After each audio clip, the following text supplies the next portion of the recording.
Hello students, Vinita's Hindi class में आपका स्वागत है। आज हम इस वीडियो में बाल गोविंद भगत पाठ के एमसीक्यू करेंगे। प्रीवियस वीडियो में हम इसका सार एवं प्रश्नोत्तर कर चुके हैं, तो आइए पढ़ते हैं। लेट्स स्टडी एमसीक्यू ऑफ बाल गोविंद भगत।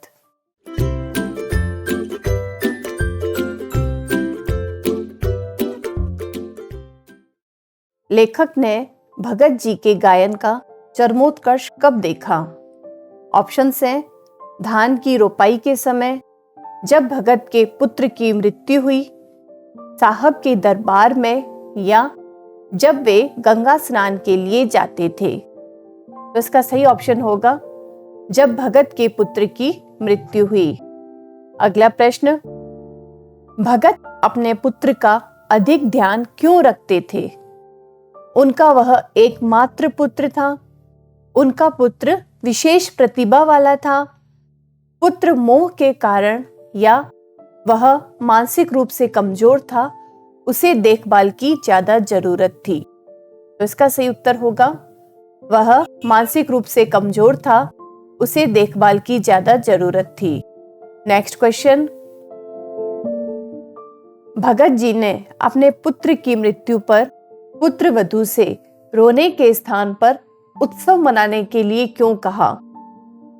आत्मा और परमात्मा का मेल हो गया था। आत्मा परमात्मा का मेल खुशी की बात है, दुख की नहीं, या विरहनी को उसका प्रिय मिल गया था, अथवा उपयुक्त सभी कथन सत्य है। तो इसका उत्तर होगा उपयुक्त सभी कथन सत्य है।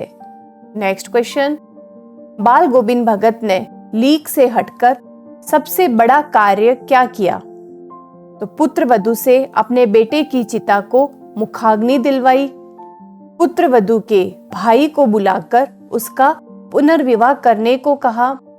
अ और ब दोनों कथन सत्य है, या केवल अ कथन सत्य है? तो इसका सही उत्तर होगा अ और ब दोनों ही कथन सत्य है। नेक्स्ट क्वेश्चन, भगत जी द्वारा अपने पुत्र वधू से बेटे की चिता को मुखाग्नि दिलवाना क्या सिद्ध करता है? वे रूढ़ियों को तोड़ना चाहते थे, वे स्त्री पुरुष की समानता पर बल देते थे, वे कबीर के आदर्शों के सच्चे वाहक थे, या उपयुक्त सभी कथन सत्य है? तो इसका सही उत्तर होगा उपयुक्त सभी कथन सत्य है। अगला प्रश्न आता है, भगत जी प्रतिवर्ष गंगा स्नान के लिए क्यों जाते थे? संत समागम के लिए, उन्हें पद यात्रा का शौक था इसलिए, या गंगा के प्रति उनके हृदय में अगाध श्रद्धा थी, अथवा उनकी मान्यता थी कि गंगा स्नान से पुण्य लाभ मिलता है? तो इसका सही आंसर होगा संत समागम के लिए। नेक्स्ट क्वेश्चन, जीवन की अंतिम सांझ में लेखक को भगत का गीत कैसा लगा? ऑप्शंस देखिए, जैसे वीणा का तार टूट गया हो, बहुत ही मधुर, दुखद, या अलौकिक गहराइयों में ले जाने वाला? तो इसका सही आंसर होगा जैसे वीणा का तार टूट गया हो। अगला प्रश्न, बाल गोविंद भगत किस कारण से साधु कहलाते थे? आचरणगत शुद्धता के कारण, सच्चा साधक होने के कारण, निर्मोही एवं संयमी होने के कारण, या उपयुक्त सभी कथन सत्य है? तो इसका आंसर होगा कि उपयुक्त सभी कथन सत्य है। अगला प्रश्न, कबीर में बाल गोविंद भगत की श्रद्धा का कारण था? कबीर निर्भीक संत थे इसलिए, कबीर पाखंड के विरोधी थे, या कबीर छुआछूत, जाति प्रथा आदि के विरोधी थे, या उपयुक्त सभी कथन सत्य है? तो इसका सही आंसर होगा उपयुक्त सभी कथन सत्य है। नेक्स्ट क्वेश्चन, गांव का सामाजिक सांस्कृतिक परिवेश आषाढ़ चलते ही उल्लास से क्यों भर जाता था? ऑप्शंस है, आषाढ़ वर्षा का महीना होता है इसलिए, ज्येष्ठ के महीने की तपिश से लोगों को छुटकारा मिल जाता है इसलिए, या लोग धान की रोपाई शुरू कर देते हैं, अथवा उपर्युक्त सभी कथन सत्य है।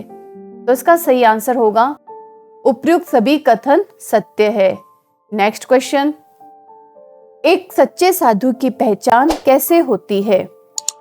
उसके विचारों से, उसके पहनावे से, उसकी ईश्वर भक्ति से, अथवा उसके बाहरी व्यक्तित्व से। तो इसका आंसर होगा उसके विचारों से। नेक्स्ट क्वेश्चन, बाल गोविंद भगत आत्मा और परमात्मा के बीच कौन सा संबंध मानते थे? पिता पुत्री का, प्रेमी प्रेमिका का, बहन भाई का, या माँ बेटा का? तो इसका आंसर है प्रेमी प्रेमिका का।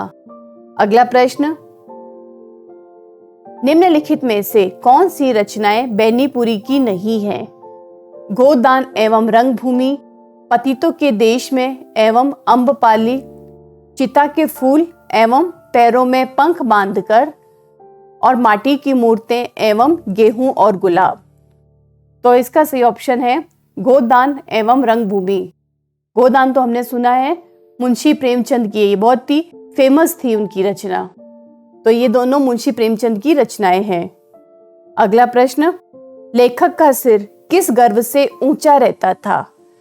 वे ब्राह्मण जाति के थे, वे अपने को विद्वान समझते थे, वे जमींदार के बेटे थे, या वे एक बड़े राजनेता थे? तो इसका सही उत्तर होगा वे ब्राह्मण जाति के थे। अगला प्रश्न आता है, बाल गोविंद भगत किसे साहब मानते थे? रामानंद को, विरजानंद को, नंददास को, या कबीरदास को? तो इसका सही उत्तर है कबीरदास को। अगला प्रश्न, बाल गोविंद भगत अपने साहब के प्रति श्रद्धा कैसे दर्शाते थे? उनके गीतों को गाकर और उनके दिखाए रास्तों पर चलकर, या सामाजिक आडंबरों एवं रूढ़ियों का विरोध करके, अथवा संसार को नश्वर तथा ईश्वर को सत्य बताकर, या उपर्युक्त सभी कथन सत्य है? तो इसका सही उत्तर होगा उपर्युक्त सभी कथन सत्य है। नेक्स्ट क्वेश्चन, बाल गोविंद भगत की आजीविका का क्या साधन था? ऑप्शन है भिक्षा मांगना, गांव वालों द्वारा दी गई सहायता, कृषि, या अध्यापन कार्य? तो इसका सही उत्तर होगा कृषि। नेक्स्ट क्वेश्चन, भगत जी के गीतों की क्या विशेषता थी? भगत जी के गीतों में ईश्वर के प्रति आस्था तथा प्रेम था। गीतों के बोल भगत जी की जिह्वा का स्पर्श पाकर जीवंत हो उठते थे। उनके गीतों में अज्ञानी तथा भटके हुए लोगों को राह पर लाने की टेर होती थी। यह सभी कथन सत्य है। तो इसका सही उत्तर होगा उपर्युक्त सभी कथन सत्य है। नेक्स्ट क्वेश्चन, लेखक ने रोपनी किसे कहा है?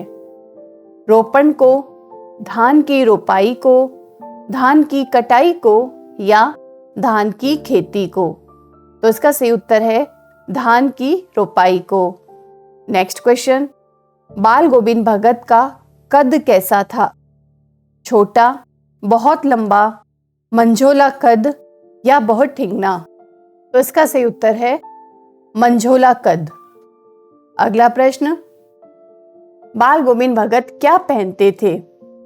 अचकन, लंगोटी एवं कबीरपंथी टोपी, कुर्ता पाजामा, या शेरवानी? तो इसका सही उत्तर है लंगोटी एवं कबीरपंथी टोपी। अगला प्रश्न, वे गले में कैसी माला पहनते थे? चंदन से बनी हुई, मोतियों से बनी हुई, तुलसी से बनी हुई, या रुद्राक्ष से बनी हुई? तो इसका सही उत्तर है तुलसी से बनी हुई। अगला प्रश्न, लेखक ने लोही किसे कहा है? ओढ़ने वाले कपड़े को, प्रातःकाल की लालिमा को, तारों भरी रात को, या सर्द रात को? तो इसका सही उत्तर है प्रातःकाल की लालिमा को। नेक्स्ट क्वेश्चन, खेत में पैदा हुए अनाज को भगत पहले कहाँ ले जाते थे? अपने घर में, कबीरपंथी मठ में, मंडी में या खलिहान में? तो इसका सही उत्तर होगा कबीरपंथी मठ में। नेक्स्ट क्वेश्चन, बाल गोविंद भगत किसे निगरानी और मोहब्बत के ज्यादा हकदार मानते थे? बालकों को, नारियों को, कमजोर व्यक्तियों को या शक्तिशाली व्यक्तियों को? तो इसका सही उत्तर होगा कमजोर व्यक्तियों को। नेक्स्ट क्वेश्चन, वे मस्तक पर कैसा टीका लगाते थे? भस्म का टीका, हल्दी का टीका, कृष्ण नामी टीका या राम नामी चंदन का टीका? तो इसका सही उत्तर है राम नामी चंदन का टीका। अगला प्रश्न, बाल गोविंद भगत की श्रद्धा किन पर थी? श्री राम पर, गुरु नानक पर, तुलसीदास पर या कबीर पर? तो इसका सही उत्तर है कबीर पर। वे उसे साहब भी मानते थे। बाल गोविंद भगत के संगीत को लेखक ने क्या कहा है? बीन, लहर, उपदेश या जादू? तो इसका उत्तर होगा जादू। नेक्स्ट क्वेश्चन, बेटे के मरने पर बाल गोविंद भगत क्या कर रहे थे? वे गीत गा रहे थे, वे अपनी पुत्र वधू को समझा रहे थे या उन्होंने अपने पुत्र के सिरहाने एक चिराग जला रखा था, अथवा अ और ब कथन सत्य है? तो इसका सही उत्तर होगा अ और ब कथन सत्य है।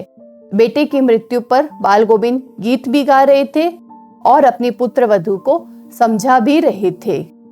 अगला प्रश्न आता है, कार्तिक मास आने पर बाल गोविंद भगत क्या करने लगते थे? प्रभात फेरी शुरू करने लगते, गंगा स्नान करने लगते, भजन करने लगते या सत्संग करने लगते? तो इसका सही उत्तर है प्रभात फेरी शुरू करने लगते। नेक्स्ट क्वेश्चन, बाल गोविंद के गीतों में कैसा भाव व्यक्त होता था? प्रभु मिलन का, देशभक्ति का, वियोग का या इनमें से कोई नहीं? तो इसका सही उत्तर है प्रभु मिलन का। अगला प्रश्न, भगत जी का बेटा कैसा था? समझदार, सुस्त और बोदा, चालाक या बुद्धिमान? तो इसका सही उत्तर होगा सुस्त और बोदा। अगला प्रश्न आता है, बाल गोविंद के गीतों को सुनकर वहां उपस्थित सभी लोग क्या करते थे?